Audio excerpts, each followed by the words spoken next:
Assalamualaikum warahmatullahi wabarakatuh. Innal hamdalillah la haula wala quwata illa billah. Asyhadu an la ilaha illallah wahdahu la syarikalah. Asyhadu anna Muhammadan abduhu wa rasuluh la nabiyya ba'da. Rabbi shrah li sadri wa yassir li amri wahlul 'uqdatam min lisani yafqahu qawli amma ba'du. Kaum muslimin rahimakumullah, berjumpa dengan saya Yunus bin Nawai, penyuluh agama di Kementerian Agama Kota Gorontalo, untuk menunaikan kewajiban sebagai penyuluh agama. Izinkan saya untuk menyampaikan hadis dari Rasulullah SAW.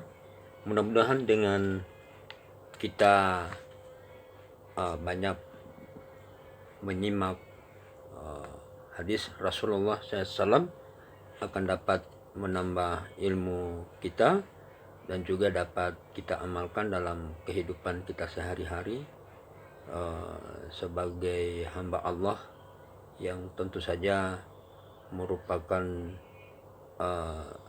sebuah ikhtiar bagi kita untuk mendapatkan kebahagiaan dunia dan akhirat. Dan salah satu daripada untuk mendapatkan kebahagiaan tersebut, kita harus banyak mengetahui bagaimana jalan-jalan yang telah diberikan oleh Allah dan Rasulnya. Nah, salah satu pedoman hidup kita sebagai kaum muslimin, bagaimana kita bisa banyak mempelajari hadis dari Rasulullah Shallallahu Alaihi Wasallam. Baiklah, pada program ini insya Allah saya akan membacakan satu kitab dari Imam An-Nawawi yang disyarahkan oleh Syekh Salim bin Id Al-Hilali, yaitu Syarah Riyadhus Shalihin. Ya. Bapak Ibu yang dirahmati oleh Allah Subhanahu wa taala, baiklah saya ingin membaca pada hadis yang pertama. Hadis ini berkaitan dengan niat.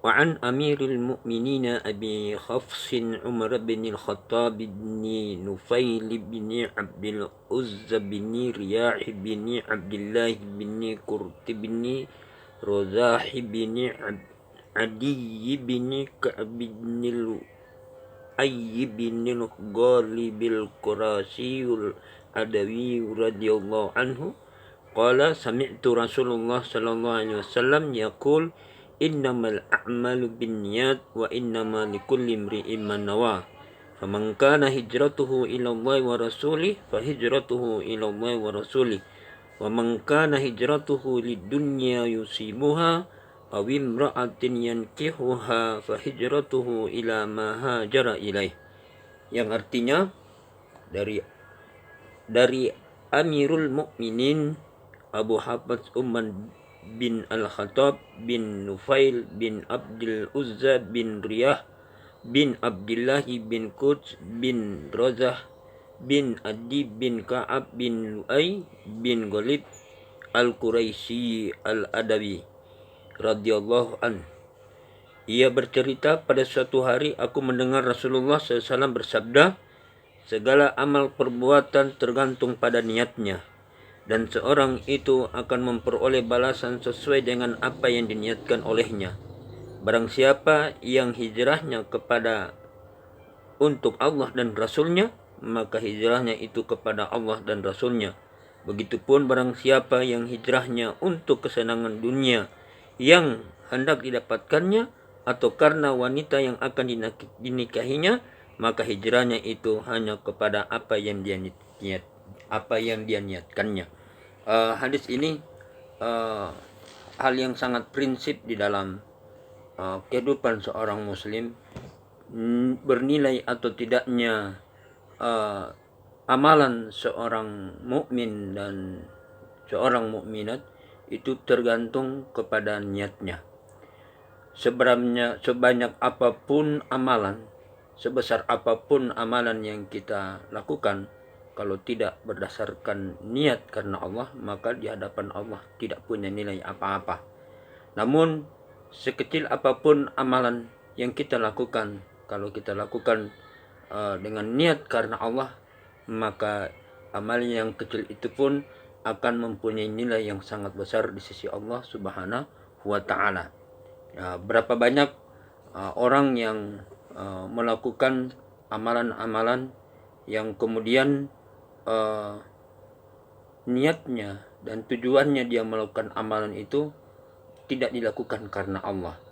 Nah, di akhirat nanti apa yang kita lakukan itu akan diperlihatkan oleh Allah, dan tidak semua apa yang diperlihatkan itu akan menjadi milik kita sekiranya ketika kita melakukan amalan tersebut kita tidak lakukan karena Allah Subhanahu wa Ta'ala. Allah Subhanahu wa Ta'ala berfirman, "Wa may ya'mal mithqala dzarratin khairan yarah, wa may ya'mal mithqala dzarratin syarran yarah." Barang siapa yang melakukan amalan walaupun hanya setitik zarah, maka Allah akan memperlihatkannya. Dan barang siapa yang melakukan perbuatan yang tercela walaupun hanya setitik zarah, maka Allah akan memperlihatkannya. Di sini saya menggarisbawahi, barang siapa yang melakukan perbuatan kebaikan yang walaupun hanya setitik zarah, atau dia melakukan suatu perbuatan yang besar yang kemudian dia dorongannya bukan karena Allah, niatnya bukan karena Allah, maka Allah akan perlihatkan pahalanya kepadanya. Akan tetapi ketika dia akan mendekati pahalanya tersebut, maka pahala itu dihilangkan oleh Allah, seperti orang yang melihat fata morgana, terasa dia melihat ada sesuatu yang berair, tapi ketika dia dekati air itu tidak ada. Begitu juga orang-orang yang beramal soleh yang diniatkan bukan karena Allah, maka di akhirat kala Allah akan perlihatkan pahalanya, akan tetapi dia tidak akan dapat menikmatinya karena dia melakukannya bukan karena Allah Subhanahu wa Ta'ala. Sehingga itu faktor niat sangat esensi dalam amalan seseorang. Jadi berusahalah kita melakukan amalan-amal soleh itu benar-benar kita niatkan karena Allah. Insya Allah dengan demikian apa yang kita lakukan di dunia ini, amal-amalan saleh kita itu akan kita nikmati nanti di akhirat kelak, karena yang kita lakukan benar-benar kita lakukan karena Allah Subhanahu wa Ta'ala. Saya kira demikian. Assalamualaikum warahmatullahi wabarakatuh.